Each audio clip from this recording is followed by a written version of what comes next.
Ooh.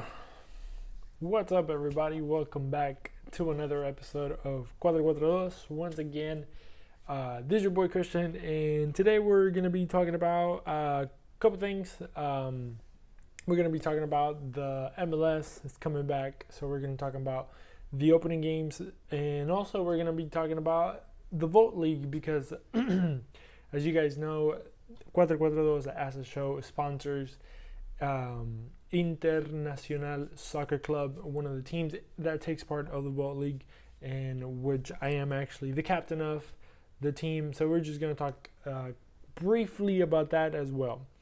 But before we get into all the good stuff, I wanted to shout out a couple people that with their support make this show possible. So I wanted to shout out 3 people because they have gone to patreon.com/QuattroQuattroDos, QuattroQuattroDos, and they have contributed by putting on the jersey number 10, becoming the game maker and the game changer of this show. So I want to shout out, of course, once again, Nancy, who happens to be my mother, Lautaro, who happens to be my brother, and one of my good friends and one of the converts to the Houston Dynamo as well, that I was able to, I think he became a Houston Dynamo fan, but my boy Steve Alexander, who has also contributed to the show. Shout out to Steve, shout out to my brother, shout out to my mom. And as you can see, their name is somewhere here in the Wall of H, which is a giant H that we have behind us. And their name is going to be here on the show at all times, and is going to be, they're already part of the show, so they're going to be in the show every time. So as we move on, I want to shout out, everybody that has been contributing, and everybody that likes and shares and and tells people about the show and stuff like that. That makes a whole world of difference when it comes to my show. A lot of people get to know other people because of the show, so I'm actually really, really glad that this show is helping connect the soccer community as a whole. And basically that's why we started. So if you want to help financially, you can head to patreon.com/QuattroQuattroDos, and you can select how you want to support the show.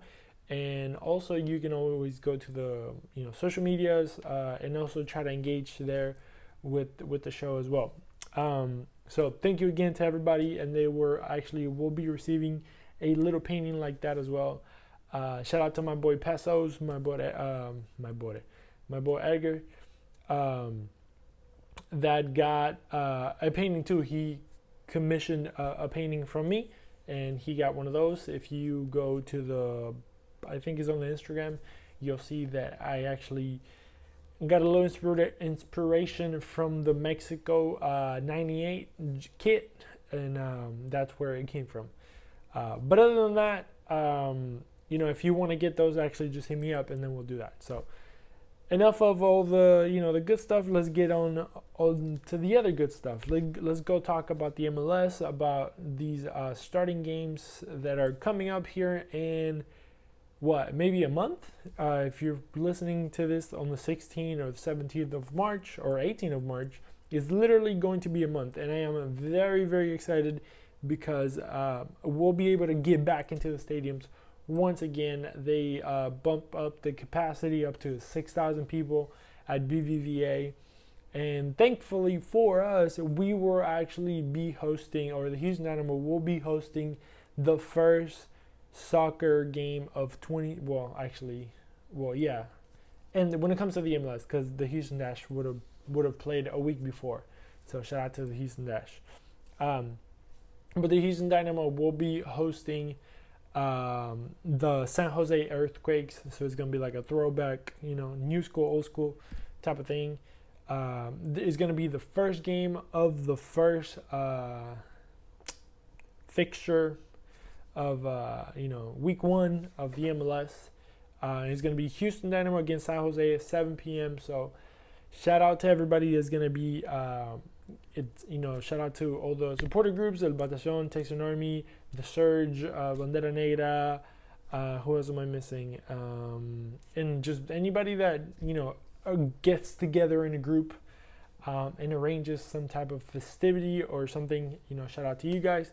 I know the guys from The Surge have been working hard. I've seen posts from the guys from El Batacion that have been, painting flags and stuff like that. So everybody's, staying busy in these days that are coming up, and, they're staying active and trying to get stuff ready because, it's going to be a party once again. Soccer is back in our city, and, it's going to be amazing. Hopefully the Houston Dynamo can, do something different.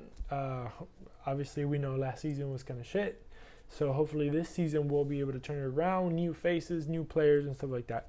We'll be talking about my expectations of the Houston Dynamo specifically in the next episode, most likely. We're going to be talking about, who I'm looking forward to, who I think is going to be like MVP and stuff like that, just kind of guessing before, anything starts. Also, El Clásico, El Super Clásico de Argentina was this past Sunday, 1-1. Is an okay game, but that's one more in this jersey. But yeah, let's just go through all the games that are going on this in a month, in a weekend, Friday, Saturday, Sunday, and we're just gonna throw out some. I guess we can throw out some results, right? Why not? So San Jose, Houston at Houston. I think that we are going to start off with a bang, and I'm just going to give us a 3-0. I was going to give us a 3-1, but it will be cool to have a shutout. So I'm just going to put 3-0, and then, after that week one, we'll go through these results and see how I did or how I didn't do. Seattle, Minnesota is actually also that Friday is going to end. That Friday game, viernes de fútbol type of thing. Seattle, Minnesota is like a throwback to I don't know if you guys remember last season for the playoffs. It was an amazing game. Super crazy, like goals last minute, tying games, extra times and stuff like that. And Seattle won. Seattle is hosting Minnesota, and I think Seattle, Minnesota is always getting better. So I wouldn't be surprised if this game ends in a 2-2 draw. Why not? Then on Saturday at noon, we start early. We got New York Red Bulls against Sporting Kansas City. Sporting Kansas City has always been consistent, to my knowledge. And New York Red Bulls, they're usually pretty not powerful, but they're usually have some type of essence to their team. So I think it's gonna be a rough game as well. I don't know how I feel about New York Red Bulls. I know I've seen more Kansas City than New York at this point in time, so I'm just going to give it to Sporting KC 2-1 just because of the amount of knowledge I guess I have for Sporting Kansas City. I may be completely off on that one. Then after that, we have at 1 p.m. Montreal versus Toronto, the Canadian Classique. I don't know how to say that in, what is this? French, that they speak in Montreal. Toronto is always good. Montreal just lost their head coach in Thierry Henry.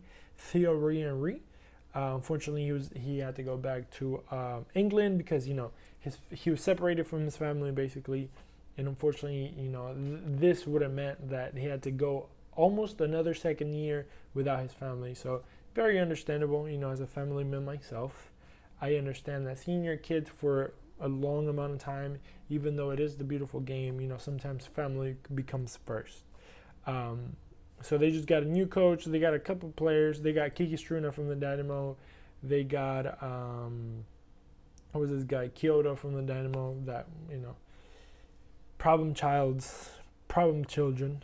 Toronto is usually strong. Montreal tends to be or is kind of getting ready to be stronger, but I'm still going to give it to Toronto 2-0.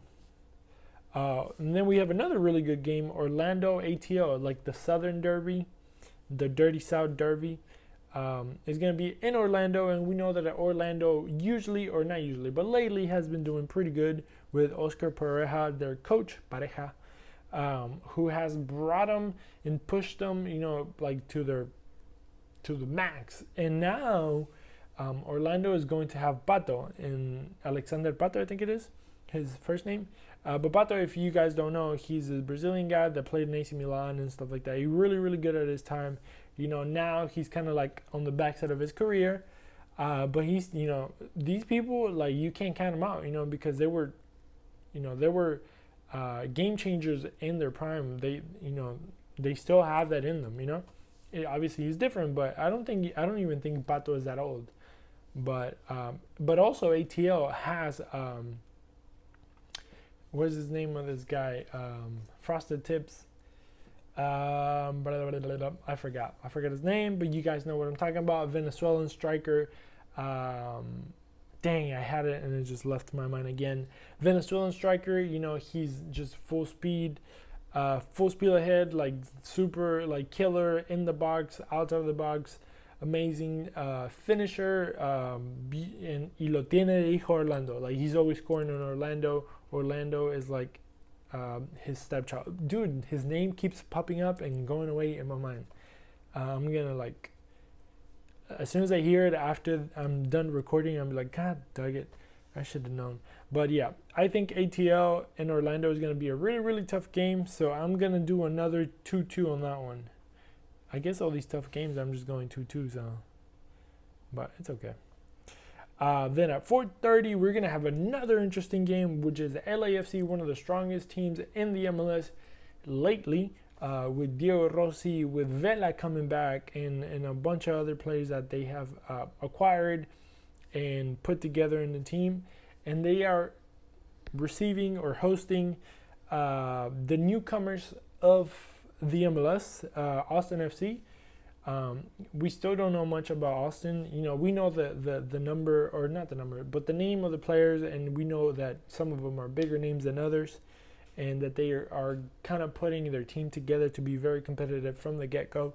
So it's going to be an interesting game. The new Austin, and then the kind of semi-new LAFC, but also like very powerful LAFC. And, Austin is trying to come out and trying to prove themselves, as the new big kid on the block or whatever. So I think still LAFC is going to beat it just because Austin is fresh. And I'll give that a 3-2 victory to LAFC. Then we have FC Frisco, also known as FC Dallas, also known as Southern Oklahoma FC, against Colorado.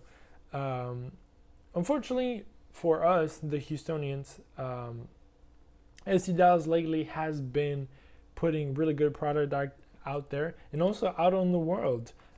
They had Reggie Cannon go. They had, what's the name of the guy just left? But yeah, they've been selling guys left and right like crazy, and usually all right backs. And they have, McKennie came out of there, and just like a bunch of other like good product, like young guys that are coming out of the academy of Dallas. So, they now they have Pepe, and they have a bunch of guys training in Bayern Munich. And, it's going to be interesting. I think Dallas it's going to overpower Colorado. I think Colorado just comes in kind of like playing. So I'm going to give it to FC Dallas at a 2-0. And then we have DC United, NYCFC. DC United has a new coach. Also, going back, ATL has Haynes as a coach too. So that's going to be interesting as well. But yeah, going forward, DC United, New York City FC. DC United, also a new coach, an Argentinian who I cannot remember his name. I think it's Lucho Acosta, but I'm not completely. I think that's a player somewhere, but I'm going to be way off. And then, so, they're obviously trying to regroup. And then you have New York City FC, who's also, trying to like come back to their name. So that's going to be an interesting matchup. I think it's going to end up 1-1 just because it's going to be like very, very even. Then we have another kind of derby, which is Nashville, Cincinnati. There's still not a name for that one, but it's going to be like a southern derby. Nashville, Cincinnati, they're both kind of southern cities in a way. Cincinnati is kind of like in between Midwest city. Nashville, I guess you can consider it both as well. And Nashville has been coming off a really good season in 2020. And then Cincinnati has been coming from a shitty season in 2020. So it's going to be interesting because Cincinnati just bought a guy from Brazil for a good chunk of money who it's supposed to be like their game changer, their star, their, crazy amount of money DP, young guy from Sao Paulo, I believe, in Brazil. So he's supposed to be like, the revolution in Cincinnati. And Nashville, when Nashville has been pretty solid. I think it's going to be a really good game. Interesting game, but I think Nashville is going to overpower Cincinnati just because they're going to be home. And then we have another kind of regular game, in my opinion, which is Chicago hosting New England. Is going to be interesting because I don't know why. But I think Chicago, just because they're home, they're going to win it 1-0 against New England. New England is also trying to find their spirit. So you know what? I'm just going to give it to New England 2-1. I think New England is going to overpower Chicago. I don't know. I don't know much about Chicago, to be honest. I don't know much about New England either, but New England seems like a better team. Then on Sunday, we go into like a East Coast, West Coast type of thing. Miami is going against the Galaxy. So former David Beckham team against, current David Beckham team. So it's going to be interesting because Miami didn't have a good season. Galaxy didn't have a good season. Galaxy has Chicharito and so on and so on. Miami is coming in with the brothers, with the Higuaín brothers. So I think Miami, just because they're home, they're going to overpower Galaxy with a 3-1 victory. And I think Chicharito is going to score the goal for Galaxy. I don't know.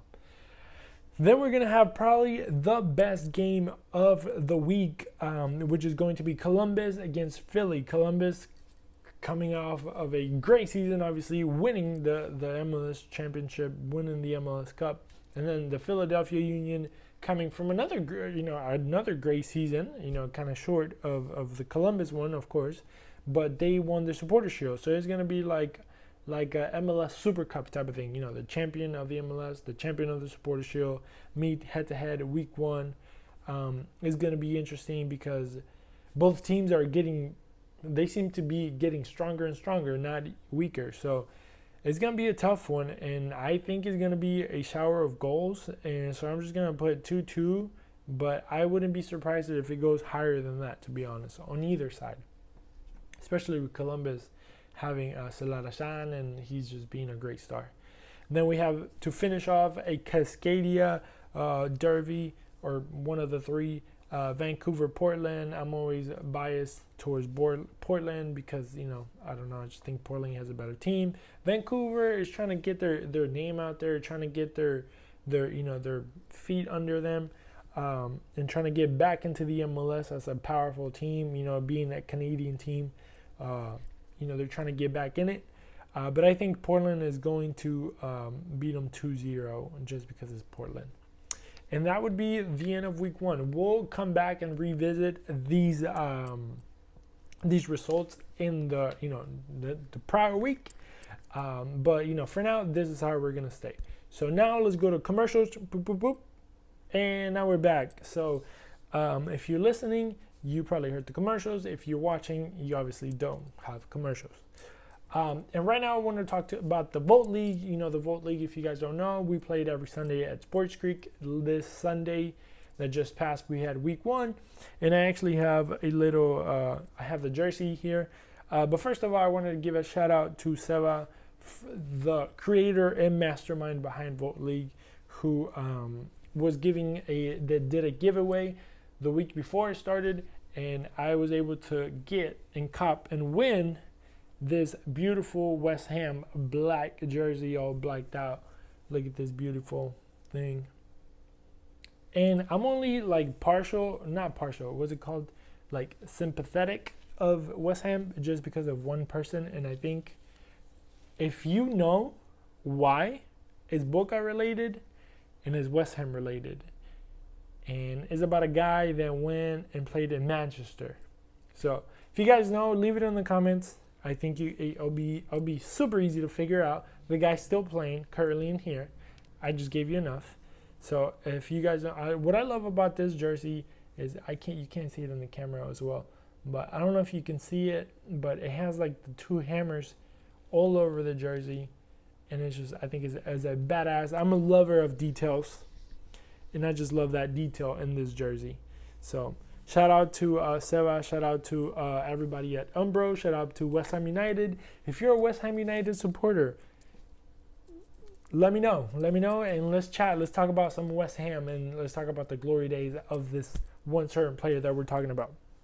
And then the other jersey that I wanted to show you guys is the one that, QuattroQuattroDos has been part of and will be part of for the remainder of the season. And this is the dude, I forgot the name and I have it right here. The International Sporting Club. So as you can see, this is the jersey. Hopefully you guys can hear. But QuattroQuattroDos, the logo. Shout out to bro, I'm blanking on names like crazy today. Sergio Selasha from Selasha Graphics, the mastermind, also one of the two masterminds behind the Surge supporter group, who actually designed the logo for the show QuattroQuattroDos. Whenever you see it, just remember we have ties with Surge, and it's just a beautiful jersey that was created by Seva, that, with the Vote League right there. Shout out to the Vote League, shout out to everybody out there. But like I was saying, it's all about the details when it comes to jerseys, and I love this little tiny detail with the Umbro on the shoulders. As you can see, Umbro QuattroQuattroDos, the logo that was created by Seva, and all the logos except one was created by Seva. So shout out to Seva and his great brain. But look at those details; they're beautiful. And then as you can see in the back, Cristian, that's me, of course. Number 9, and Inter Soccer or Sporting Club. I always say soccer club, but it's Sporting Club. But badass jersey, shout out to him. Beautiful stuff. This is gonna go down in the generations of my family. They're gonna remember Grandpa playing and scoring goals in the Vote League. So, once we make this Vote League giant, I will have the grandkids and stuff play. So. Shout out to everybody. Me and the homies of the team, we obviously didn't have a good game. We lost, unfortunately, 4-1. We didn't have a goalie. Our goalie was out of town, unfortunately. He had some family stuff, which is cool. We forgive him. But for real though, we played. I think we played a really good game. It was kind of bad because the field was wet. It was raining. The balls were kind of like. They weren't like in the perfect condition, it was hard to control the ball, there were new balls, so it was kind of like hard to get a grip on them and stuff like that. Obviously I'm not going to sit here and blame the ball, but it's just the little minor details that, Frankfurt, the team that we played, they had some talented players, and they were, they kind of seemed to have known each other and played with each other before. You can tell in the way that they're played. And a bunch of, all the guys in my team, I know them, but they don't know each other. Most of them. Some of them know more than others. Like there's like two guys that know each other, 2 guys that know each other here, 3 guys that know each other there. And I'm the only person that they kind of have in common. So I was, I just kind of put a group of my talented soccer friends together and to build a team. So, we started trying to get, our feet under us, trying to get to know each other, how we play, and trying to form a cohesive type of team, But yeah, man, like if you have a company or something going on in your life and you would like to sponsor one of these teams, I mean, your name is gonna be out there and stuff like that. Hit up Seba from the Volt League. You know, you can have your name on a beautiful jersey, the way that we do in ours. And it's a pretty cool place. Even if you don't play, if you want to just go and show up, it's a really fun time. You have a lot of fun. A lot of people are there, and it's an open place, so you don't have to worry, about being in a closed environment or something like that. It's open to the public. It's literally like 3 blocks away from BBVA Compass Stadium, or not Compass, just BBVA Stadium. So we're in the proximity of greatness, and then it has like a cool downtown background. It's just a really good place. They have drinks there. They have places to sit down, is well lit. It's like in East Downtown, so it's kind of like, it's very urban and very like cool, very fun. So it's a cool place to be. If you guys haven't visited, it's Sports Creek in East Downtown. But yeah, man, other than that, I said everything I had to say. Shout out to everybody that was there supporting us. Shout out to my dad. My dad is actually the coach, and he was really, really into it. I didn't think my dad was going to be into it, just because he hasn't like coached in forever. He was actually my first coach when I started playing soccer as a kid. So now at almost 30 years old, I actually turned 30 not 30, I turned 29 on Sunday, March 21st. So it's kind of cool, full circle, like almost 20 years later, he is kind of like coaching me again. So it's kind of cool. But yeah, man, other than that, like I said, hit up the Patreon if you would like to contribute. Hit up the Instagram. Hit up I don't have Facebook. Hit up the Twitter. Get in communication. Let me know if you would like to be part of the show. If you would like to come on the show. If you have something to promote, hit everybody up. So yeah, man. Shout out to everybody. QuattroQuattroDos on everything. And yeah, man. Y'all be safe and see you guys next week. Deuce.